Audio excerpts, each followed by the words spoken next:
Praise the Lord. ईश्वर का वचन बढ़ता और फैलता गया। प्रेरित चरित्र प्रेरितों का कार्य अध्याय 12 पद संख्या 24 एक्ट्स 12:24। ईश्वर का वचन बढ़ता और फैलता गया। कलीसिया के इतिहास को देखिए, शुरू से लेकर आज तक कलीसिया पर अत्याचार किया जाता है। ईसाई धर्म पर तरह तरह का अत्याचार किया जाता है। उसको समाप्त करने के लिए लोग कोशिश करते हैं। विश्वासियों को समाप्त करने के लिए, उनको विश्वास को खत्म करने के लिए लोग प्रयास करते रहते हैं। लेकिन हम जानते हैं कि 2000 वर्ष का इतिहास हम देखें तो कलीसिया का विकास होता रहा, बढ़ता गया, क्योंकि वचन को कोई रोक नहीं सकता। वचन क्या है? वचन प्रभु ईश्वर ही है। वचन ईश्वर ही है। इसलिए प्रभु ने कहा, यूहन्ना के सुसमाचार में प्रभु कहता है, हम पढ़ते हैं कि आदि में शब्द था, शब्द ईश्वर के साथ था, और आगे शब्द देह धारण करते हुए हमारे बीच में निवास किया। वही वचन, वही शब्द जो मांस धारण करके मनुष्य बन गया प्रभु ईसा के रूप में। तो जहां वचन है वहां प्रभु है। उस वचन को कोई रोक नहीं सकता, उसको कोई समाप्त नहीं कर सकता। भले कितना भी अत्याचार करे, कितने भी लोगों का कत्ल करे, उन्मूलन करे, सर्वनाश करे, चर्च गिरजाघरों को तोड़ दे, मौत के घाट उतारे लोगों को, विश्वासियों को, लेकिन वहां कलीसिया को बढ़ने से कोई भी रोक नहीं सकता। वचन को कोई रोक नहीं सकता, क्योंकि वचन ईश्वर है। सच्चाई को कभी दबा नहीं सकता। प्यारे भाई बहनों, सच्चाई को कोई नष्ट नहीं कर सकता है। जहां सच्चाई है उसका विरोध जरूर होता है। सच को परेशान किया जाता है, लेकिन अंतिम विजय ईश्वर का है। इसलिए अनेक राजाओं ने, छत्रपतियों ने, अधिकारियों ने ईसाई धर्म को खत्म करने का प्रयास किया, पर भी आज कलीसिया पूरी दुनिया में फैलती रहती है, क्योंकि ये सच्चा वचन है, प्रभु का वचन है। वचन को कोई रोक नहीं सकता। वचन में सामर्थ्य है। वचन में इब्रानियों के नाम पत्र में हम पढ़ते हैं, वचन सशक्त, जीवंत और दुधारी तलवार से तेज। वही जीवंत वचन वो फैलता रहता है, उसे कोई रोक नहीं सकेगा, चाहे कितने भी प्रयास करे, कोशिश करे। बताया जाता कलीसिया का विकास शहीदों के रक्त से हुआ है। शहीदों के रक्त से कलीसिया सिंची गई।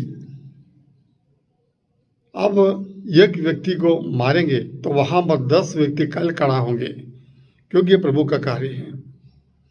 तो इसलिए कलीसिया के पर जो अत्याचार होता है उसे देखकर हमारा मन को दुखी न बनाए।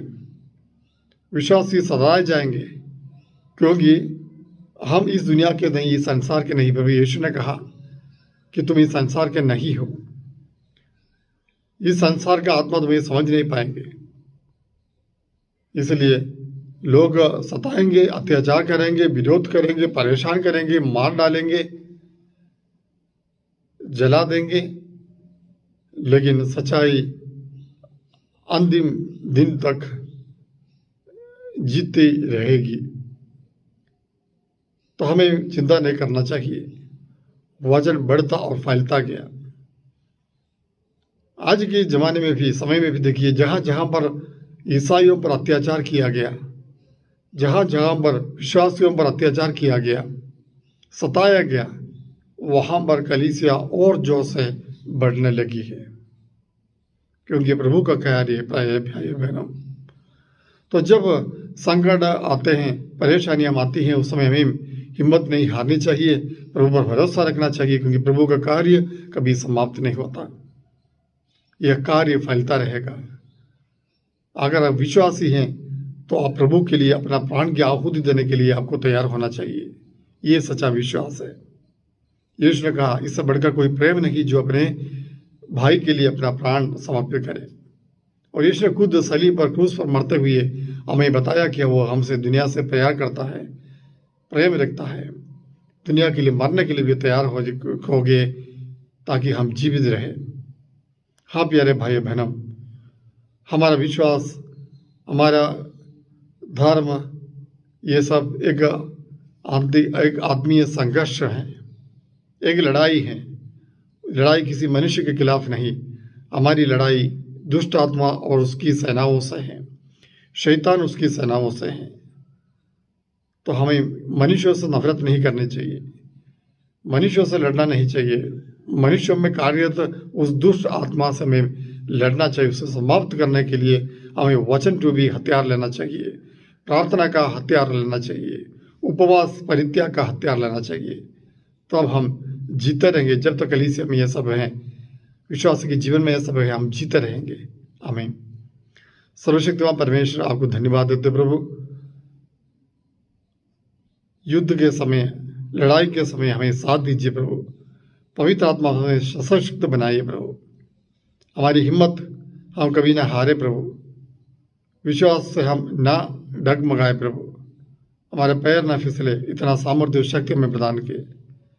विश्वास के खातिर, आपके खातिर जब दुख भोगने का अवसर आता है, सहर्ष उसे स्वीकार करने की कृपा ये सब लोगों को प्रदान कीजिए प्रभु। आमीन।